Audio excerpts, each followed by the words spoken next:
Vamos a ver un problema de aplicación de ecuaciones diferenciales ordinarias lineales de segundo orden, que es el problema de vibraciones mecánicas de sistemas de un grado de libertad. Lo vamos a desarrollar de manera completa en esta parte de la clase, y esta va a ser la última clase correspondiente al tema de ecuaciones diferenciales. Entonces, esto de vibraciones mecánicas es algo muy importante para el ingeniero mecánico. Claramente uno puede encontrarlo en infinidad de dispositivos y sistemas asociados a esta profesión. Entonces, un movimiento que se repite después de un intervalo de tiempo es lo que se denomina vibración o oscilación. Aparece en un motor, por ejemplo, aparece en un sistema tipo cigüeña extractora de petróleo, en un estudio de suspensiones de un automóvil, en una cañería que se mueve, digamos, o vibra debido al paso de un fluido en su interior. Pero no solo aparece en sistemas mecánicos, por supuesto, cualquier movimiento que se repite en el tiempo es una forma de definirlo. Hay algunas excepciones a esto, pero en definitiva eso es una definición general. Si un movimiento que se repite después de un intervalo de tiempo se denomina vibración o oscilación. Entonces se da también en un montón de situaciones de la vida cotidiana, como por ejemplo puede ser una gota de agua que cae sobre un estanque plano y luego las ondas que se expanden también son vibraciones. Este tipo de sistemas que exploran la posibilidad de tener movimiento perpetuo, también un sapo en una hamaca también puede ser un sapo en una hamaca también puede ser una vibración, es una oscilación, un movimiento que se repite en el tiempo. Entonces, un sistema vibratorio que se preside tal cuenta con tres componentes fundamentales: un sistema o un medio para acumular energía potencial, ¿sí? Para acumular elasticidad, rigidez en sí mismo del sistema. Un sistema físico real contiene rigidez o elasticidad, que son cosas opuestas, digamos. Un medio para acumular energía cinética, ¿sí? Una masa o una inercia que pueda alcanzar aceleraciones, velocidades. Y un medio para disipar energía, ¿sí? Algo que haga que el sistema pierda energía, fricción, por ejemplo, o un sistema de amortiguación.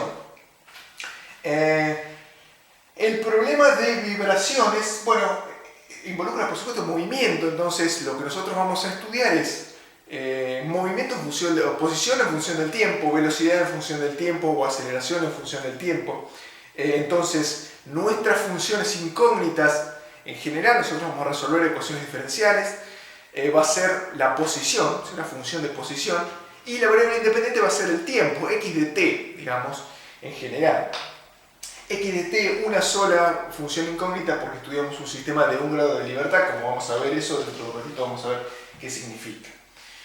Bien, entonces, muchas veces los sistemas mecánicos se estudian sin este medio, ¿sí? Sin esta parte que es la de disipación energética. ¿Por qué? Bueno, porque es una simplificación muy grande. Uno simplifica muchísimo las cosas si solo estudia un sistema que puede acumular energía potencial y energía cinética.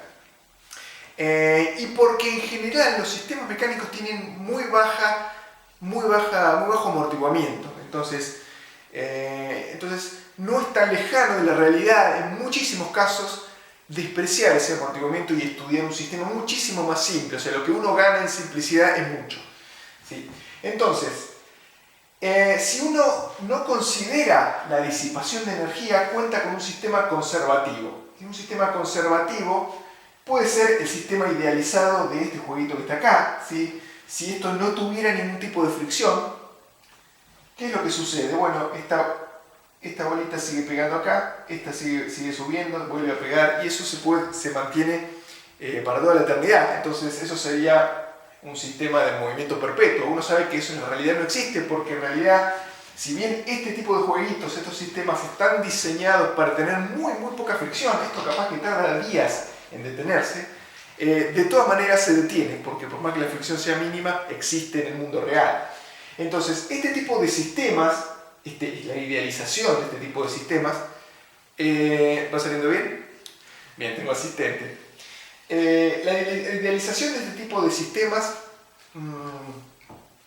es un sistema conservativo, ¿sí? Solamente contiene un medio para acumular energía potencial y un medio para acumular energía cinética. Entonces la velocidad de esta bola se convierte luego en la velocidad de esta otra y así, ¿sí? Cambia la altura, entonces cambia la energía potencial y la energía potencial se transfiere sin pérdida a energía cinética y viceversa. Entonces esto, como dijimos, no existe en la realidad, pero si por ejemplo uno quisiera modelar este sistema y piensa que tarda días en detenerse, entonces no sería muy errado despreciar la fricción. En ese caso y en un montón de otros casos eso sucede.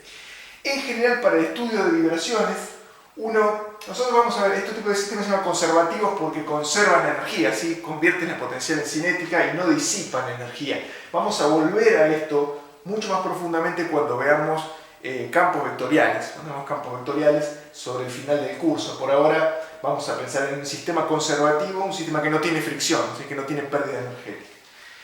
Entonces, un sistema no conservativo, que es un caso realista, uno tiene sí o sí este medio, o sea, tiene fricción, tiene amortiguadores, etc. Entonces, para poder mantener el movimiento en el tiempo, o sea, que ese movimiento no se frene, si uno piensa en un péndulo, por ejemplo, uno suelta un péndulo y el péndulo se mueve y en un momento se frena. ¿Sí? Se frena porque tiene fricción con el aire o fricción con los soportes. O sea, si no tuviera fricción, eso se quedaría oscilando eternamente. Es lo que dijimos que es un sistema similar a este, conservativo. Entonces, si yo quisiera mantener el movimiento de ese péndulo que no se frene, lo que tendría que hacer es ponerle de alguna manera un forzamiento externo. ¿Sí? Entonces, en un sistema no conservativo, que es un caso real, un caso que sí tiene disipador de energía, entonces para mantener la vibración, para mantener el movimiento, la oscilación, uno requiere de una fuente externa de forzamiento. ¿Sí? Entonces, esto es un esquema, una simplificación de un sistema con fricción, ¿sí? Un sistema no conservativo, no con forzamiento. ¿Sí? Esto es posición, esta función que está acá, que es tipo repetida en el tiempo, tiene una oscilación, entonces es posición de esta masa en función del tiempo, o sea, la posición con respecto a esta línea vertical que está acá. Entonces, en un momento al principio, a ese sistema se lo saca de la posición original, eso empieza a moverse, y luego, debido a la acción del disipador o del amortiguador, lo que sucede es que eso se va frenando y en definitiva queda sobre la marquita que nosotros habíamos hecho en esa posición. Bien, entonces, si yo quisiera que esto no se frene, o sea, que esto siga oscilando durante el tiempo, yo de alguna manera tendría que ponerle una fuerza repetida en el tiempo que haga que eso mantenga ese movimiento. Bien. Vamos a definir un concepto importante que lo vamos a necesitar, de hecho está hasta en el título. Acá no está en el título. Nosotros estamos estudiando vibraciones de sistemas de un solo grado de libertad. Entonces, ¿qué es un grado de libertad? Es el mínimo número de coordenadas que uno requiere para predecir el movimiento de todas las partes del sistema. Entonces, un grado de libertad implica que yo voy a tener una coordenada, o sea, x, solamente una posición, x en función del tiempo, que eso es lo que vamos a estudiar. Si yo tuviera un sistema de 2 grados de libertad, yo tendría x1, x2, función del tiempo, entonces yo tendría un sistema de ecuaciones diferenciales, que nosotros no vamos a estudiar ese tipo de cosas, vamos a estudiar una sola ecuación diferencial. Entonces, la idea es que uno puede agarrar un sistema real, una estructura real, para estudiar su movimiento, su vibración, y simplificarla en un modelo, que es este modelo que está acá, un modelo de un grado de libertad que me requiera una sola coordenada para estudiar lo que yo quiero estudiar. Entonces, si yo quiero pensar en esta torre que se mueve o que vibra debido a cualquier acción externa, al viento o lo que fuera, o la vibración propia, y quiero ver cuánto se desplaza el restaurante que está acá arriba, cuánto se desplaza en esta dirección, la dirección horizontal, bueno, yo podría considerar esto como una viga que tiene cierta rigidez, ¿sí? Puedo considerar la masa concentrada en este lugar, y el movimiento es mi coordenada x en función del tiempo, y eso es lo que yo quiero estudiar, y en este caso se desprecia la fricción porque la fricción en los metales en general es muy baja, o sea, el coeficiente de fricción en los metales, o de amortiguamiento, digamos, es muy baja. Entonces, para un estudio preliminar, eso no hay ningún problema, uno puede despreciarlo.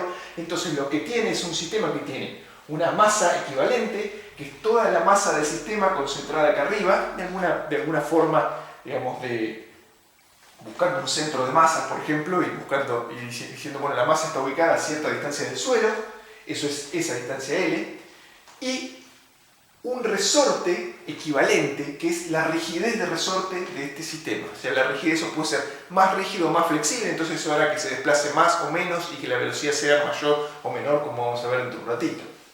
Esto es inherente al sistema, tanto la masa como la rigidez son propiedades inherentes del sistema. O sea, son propias del sistema físico. Bien, entonces, un sistema de un grado de libertad requiere solamente la función x como función del tiempo para describir el movimiento, que es lo que estábamos estudiando. Un sistema de 2 grados de libertad requerirá 2 coordenadas, como decíamos. Entonces, por ejemplo, si uno tiene un sistema de 2 vagones que están entrelazados por, digamos, un resorte acá, pero en realidad es la rigidez de la interconexión, nada más. Estos resortes K1 y K2 representan la rigidez de la interconexión entre los vagones y esta pared. Para describir el sistema físico completo yo tendré que conocer cómo se mueve este vagón y cómo se mueve este vagón. Entonces, dependiendo de la cantidad de masas que yo tenga, yo tendré coordenadas equivalentes para estudiar el sistema. Entonces, x1 y x2, función del tiempo, me generarán 2 ecuaciones diferenciales. Lo mismo si uno estudia, por ejemplo, vibraciones torsionales de un eje con 2 masas. Uno tiene 2 masas de acá, 2 discos que tienen sus propias inercias. Entonces, si uno estudia la vibración torsional de eso, bueno, tendrá que considerar la inercia de este disco, la inercia de este disco, y por lo tanto las coordenadas de posición serán, digamos, acá está θ1 y θ2, función del tiempo, y son también dos coordenadas que uno requiere para estudiar el sistema completo. Un sistema de péndulo triple como este que está acá, que considera masas concentradas en este lugar, masa 1, masa 2, masa 3, 3 posiciones, donde requeriré 3 ángulos para indicar exactamente dónde está el sistema en función del tiempo en cada punto. O sea, dónde está esta masa, dónde está esta y dónde está esta, necesitaré 3 ángulos. Es un sistema de 3 grados de libertad. Un modelo razonable del cuerpo humano es un sistema de 12 grados de libertad, ¿sí? Donde uno considera que ciertas partes del cuerpo tienen masa concentrada y que el sistema tiene cierta rigidez y cierta fricción en sí mismo. ¿Sí? Es algo, digamos, muy complejo de resolver, un sistema de 12 grados de libertad, y en general, cuando uno aumenta la cantidad de grados de libertad, pasa a resolver otro tipo de cosas que es vibración del continuo. O sea, entonces uno ya empieza a considerar una masa continua, eso se resuelve de otra manera, se resuelve utilizando métodos como elementos finitos, por ejemplo. Pero mientras uno pueda modelar o simplificar un sistema en pocos grados de libertad, conviene hacerlo resolviendo de manera analítica. ¿Por qué? Porque uno tiene una solución mucho más fácil, uno tiene una fórmula y hace cuentas con la fórmula. En cambio, si uno resuelve vibración del continuo, bueno, el cálculo de vibración del continuo requiere un modelo muchísimo más complejo que tarda muchísimo más en resolver una computadora, y cada cambio que uno tiene que hacer un nuevo cálculo, y eso tarda muchísimo. En cambio, si uno puede simplificar, siempre es mejor, siempre y cuando obtenga buenos resultados, por supuesto. Bien. Entonces, por último, con respecto a grado de libertad, el modelo o la cantidad de grados de libertad con que uno modela un sistema físico no siempre depende exactamente del sistema físico. Quiero decir, no es que cierto sistema sí o sí se modela con 1 grado de libertad o con 2 grados de libertad o con 3.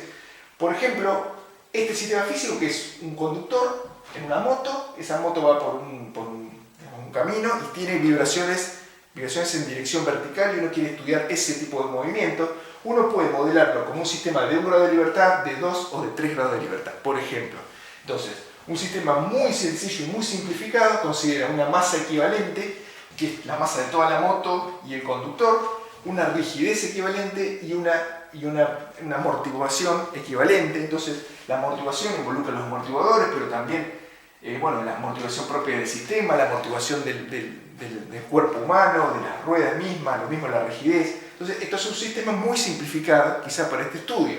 Entonces, uno puede pensar un sistema de 3 grados de libertad, donde tiene 3 masas equivalentes, la masa del conductor y la masa del cuerpo de la moto, digamos, luego las masas de las 2 ruedas, ¿sí? Esto sería el resorte y el amortiguador correspondiente a la amortiguación, y esta sería la rigidez de los neumáticos, y la amortiguación de los neumáticos está propia del caucho, bueno, está despreciada en este caso. Entonces es un sistema mucho más complejo.